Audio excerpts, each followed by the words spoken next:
My name is LaRock. My Indian name is Sts'ailes. I was born and raised in Seattle, Washington. And back in 1971, when my father passed away, my mother moved us all back to Chehalis, where she's from, in Harrison Mills. Back in, I guess, the late 70s, my brother-in-law, Ron Austin, he'd asked me if I wanted to learn how to carve. So I dropped out of school and I went and moved in with my sister, and yeah, he's taught me how to carve for like a year, and voila, I'm still carving. Well, when I first started, Ron taught us the basics of using tools of different woods, and we started making masks. I was taught the northern style, the Shimshan. Up in Kasan was where my brother-in-law took his carving course, and he taught us what he learned up there. And then over the years, I've learned to develop my own style, my own unique way of sculpting and creating and adding different things to my mask, like bones and antlers and hair and skulls, and like I just took off, and it's I love it with the I guess the spirituality of the whole thing with our culture, combining all of those together and bringing it out in my art.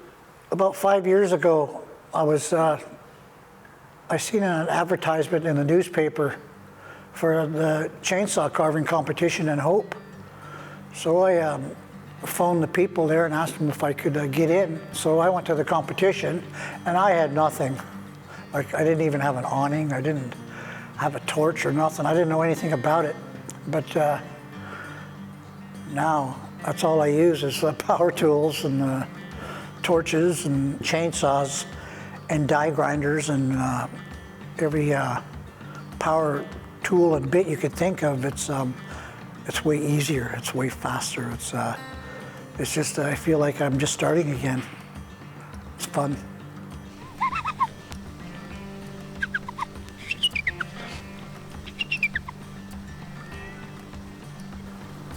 Back home, every winter, the eagles, they gather.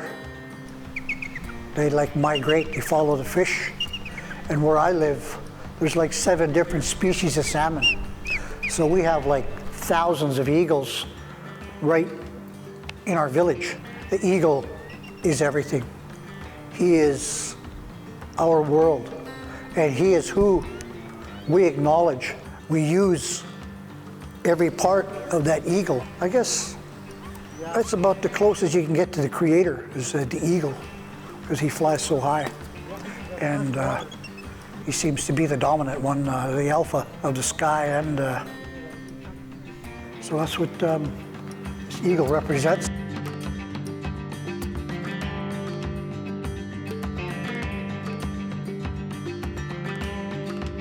Cedar is the strongest. It's the strongest medicine for the Sts'ailes. The cedar roots are used, the cedar boughs are used, the cedar bark is used, and the wood itself. A long time ago, Dr. Todd he commissioned me to do a totem pole. He asked me to carve him an eagle, and he put it in his office in town. When he passed, his wife donated it to the university here. He was really good to our people. He was so friendly, he was so kind, he was so honest. He was down to earth, real people. And there's not too many of those around. Growing up, the grandchildren were given to the grandparents to raise. So the children would be raised properly and taught the right things like manners and respect. The grandparents were the ones who saw the gift and honed it and brought it out and raised them and taught them what they needed to know, gave them the tools to pursue them on their trail. When I was initiated in the Longhouse, there was some elders. They would stand right in front of me and they would talk, they would discipline, they would teach.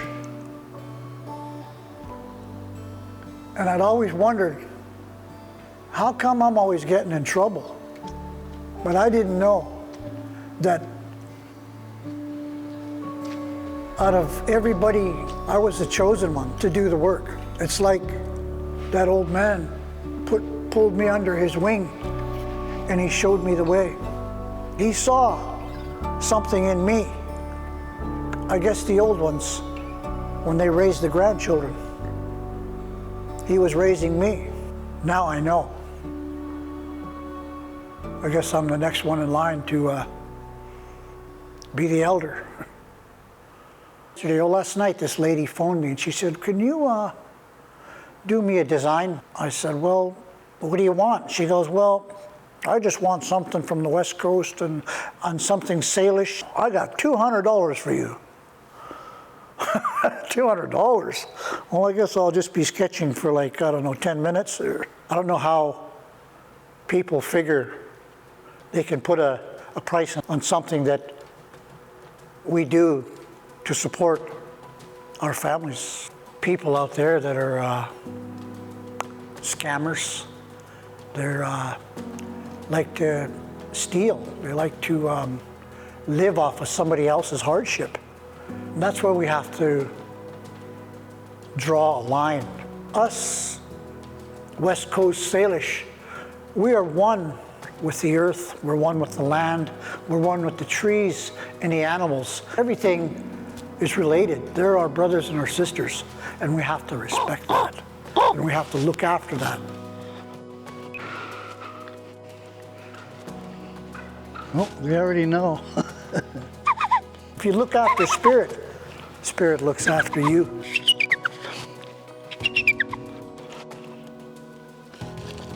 This is the cream of the crop. The bears always eat this first. Art has its own meaning. It has its own spirit, and that spirit is alive in our cultural ways that our ancestors have been doing for hundreds of years. We have to keep that alive.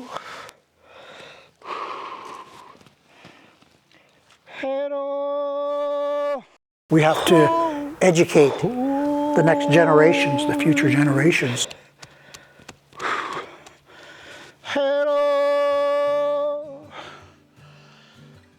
Everything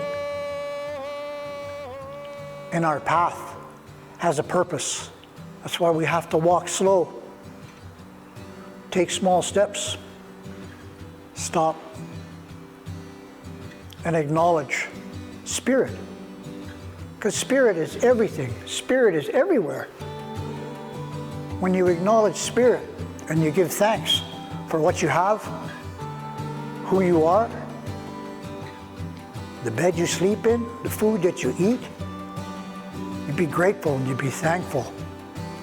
Now with this COVID thing going on, I could see a big change in everybody. Everybody slowed down. I see people in the forest now. I see people down at the river. I see people walking and playing with their children and doing what we're supposed to be doing. You got to give your head a shake. Come back down to earth and remember, small steps. Alicia. Hi, Joe.